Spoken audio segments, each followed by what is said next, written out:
Bolehlah saya bilang saya kesel sekali. Bapak Ibu, inilah yang namanya zolim. Itu uang potongan upah pekerja setiap bulan untuk masa tuanya. Dan mudah-mudahan ini mendapatkan ridho dari Allah Subhanahu wa Ta'ala, karena ini adalah keringat orang yang bekerja itu nggak boleh diambil. AD Channel. Informasi seputar ASN dan pensiunan. Subscribe dan like video ini. Pertama adalah mungkin saya flashback sedikit ya Pak ya, bahwa kasus korupsi Jiwasraya itu total 16,807 triliun begitu. Kenapa ini ingin saya sampaikan di awal supaya ke depan jangan terulang lagi begitu Pak. Karena ini menyakitkan bagi semua peserta polis maupun peserta dana pensiun di Jiwasraya. Direksi yang hadir di sini tentu saja saya sepakat dengan pimpinan, dengan Pak Andre dan yang lainnya bahwa tolong dibuat roadmap yang jelas untuk penyelesaiannya. Kemudian saya juga ingin meminta data nanti, artinya di Jiwasraya itu kita ulangi lagi karena ini periode baru Pak, merefresh, ada dana pensiun, ada non dana pensiun, betul Pak ya? Yang uang di Jiwasraya itu mengelola dana pensiun dan program lainnya di luar dana pensiun. Tapi baiklah kita fokus dulu ke dana pensiun. Dan dana pensiun itu barangkali bukan hanya pupuk Kaltim saja pimpinan, tapi ada BUMN lain yang menyimpan uang dana pensiunnya di Jiwasraya. Oleh karena itu, biar nanti sekalian Bapak, mudah-mudahan kita bisa perjuangkan berapa BUMN yang menyimpan dana pensiun karyawannya di Jiwasraya. Dan kemudian berapa perusahaan swasta, apakah ada yang menyimpan dana pensiun di Jiwasraya. Lalu nanti ditambah, sudah ada tapi tolong disatukan, dana pensiun dari karyawan Jiwasraya sendiri itu disatu bagankan Pak, supaya kita bisa kira-kira ini nanti bagaimana penyelesaiannya. Yang ingin saya tegaskan berikutnya adalah dana pensiun itu bukan dana perusahaan sebetulnya. Ini adalah potongan upah. Kalau di Asabri itu potongan upahnya 4,7% kalau saya tidak salah. Kalau di Jiwasraya, izin Bapak boleh langsung ya. Berapa potongan upah peserta pensiun di karyawan Jiwasraya? Berapa persen dari gaji? Sekitar 4% juga, Bu. 4% juga.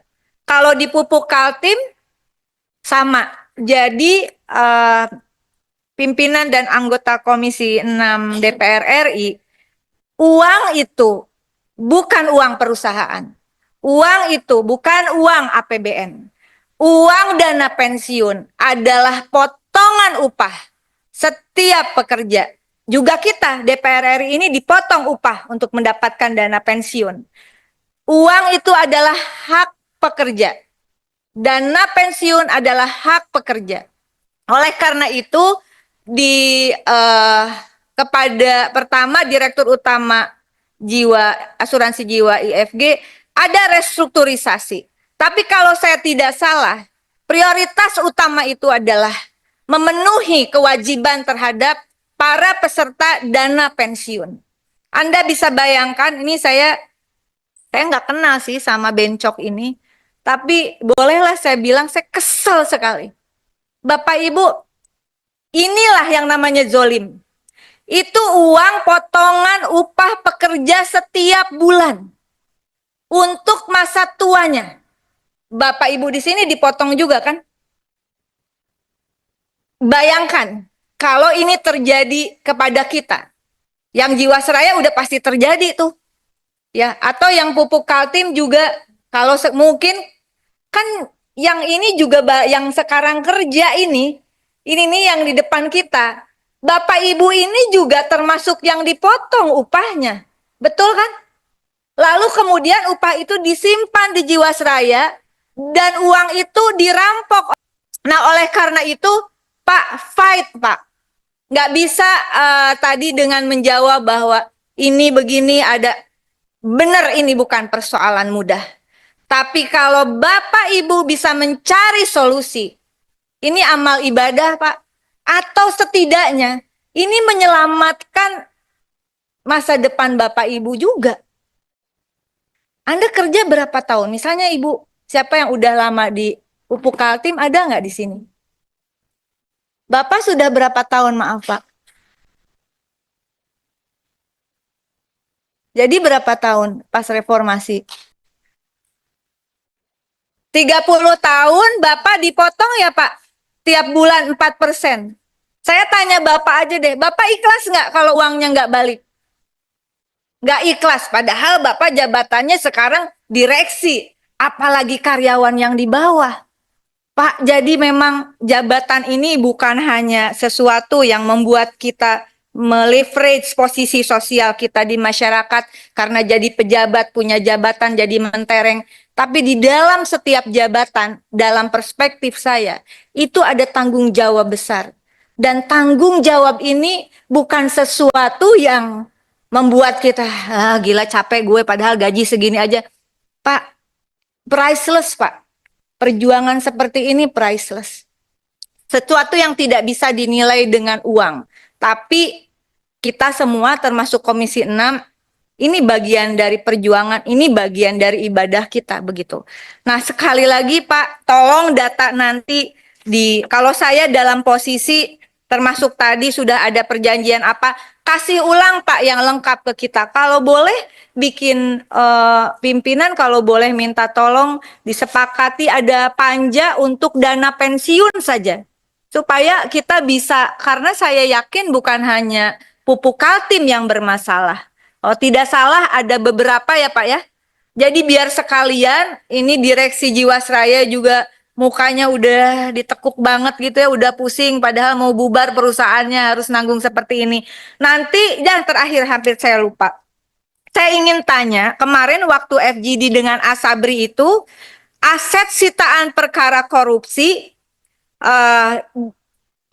aset perkara korupsi Asabri diputus pengadilan untuk dirampas negara. Ini penting pimpinan. Tidak dikembalikan ke Asabri. Kalau boleh izin langsung, apakah Jiwasraya asetnya itu juga dirampas negara, tidak dikembalikan kepada Jiwasraya? Bapak tahu nggak? Tidak apa-apa Pak, silakan interaktif. Nah, Kalau untuk aset dari pelakunya itu dirampas negara, Bu. Dibalikan tidak? Kalau untuk aset Jiwasrayanya kan ada beberapa kemarin yang disita di pengadilan, itu dalam bentuk reksadana, itu sudah kembali semua ke Jiwasraya. Kalau yang bukan yang itu, yang dari pelaku. Dari pelaku dirampas negara, Bu. Tidak ada skema dikembalikan ke Jiwasraya. Nah itu Kalau saya Asabri kurang- nggak ada. Saya tanya nih Pak, Bapak dikembalikan nggak menurut? Nanti dicari ya Pak ya. Iya. Mohon infonya, karena ini jadi penting. Tadi di awal sudah kita bongkar pimpinan dan semua juga mengiyakan. Yang terbawa kasus korupsi dan TPPU itu di dalam dana pensiun bukan dana perusahaan, bukan dana APBN, tapi potongan upah semua pekerja. Jadi saya nggak tahu gimana caranya, bagaimana kita melakukan komunikasi. Mungkin kita audiensi juga nanti didampingi Komisi 6 ke Komisi 3 misalnya Bapak. Bagaimana ada solusi agar aset sitaan perkara korupsi Asabri dan juga Jiwasraya yang diputus pengadilan untuk dirampas negara, kalau bisa dikembalikan. Karena itu uang karyawan. Dikembalikan untuk melunasi paling tidak yang dana pensiun ini. Balikan. Sekarang aset yang sumber dananya dari potongan upah karyawan disita itu dikorupsi, disita tidak dikembalikan. Di sisi lain harus PMN. Balikin aja uang itu saya kira termasuk Asabri. Jadi nggak perlu ada PMN. Setidaknya yang dana pensiun dan sumber dana dari tabungan hari tua itu bisa dikembalikan tanpa minta lagi PMN. Bener nggak Pak? Setuju nggak Pak kalau kayak gitu? Mudah-mudahan ini bisa diperjuangkan menjadi catatan penting juga karena ini rapat terbuka seperti biasa saya live. Mudah-mudahan institusi terkait bisa mensupport kita. Sekali lagi, ini dana potongan upah. Uang pensiun adalah uang hak karyawan, potongan upah selama bekerja. Ketika dikorupsi, ketika kemudian pelakunya ketangkap dan asetnya disita, maka kembalikanlah melalui BUMN terkait dalam hal ini Jiwasraya dan juga mungkin IFG untuk disalurkan kepada pekerja yang berhak menerimanya. Mohon maaf kalau terlalu panjang, tapi saya kira kita membutuhkan konstruksi yang lebih terang dan mudah-mudahan ini mendapatkan ridho dari Allah Subhanahu wa Ta'ala karena ini adalah keringat orang yang bekerja itu nggak boleh diambil. Ya, meskipun kalau saya harus mengatakan di akhir ini, lu gila lu ya makan duit kayak gini. Lu zol Baik. ya. Terima kasih. Wallahul muwaffiq ila aqwamit thoriq. Mohon maaf lahir batin. Wassalamualaikum warahmatullahi wabarakatuh. Terima kasih Tes.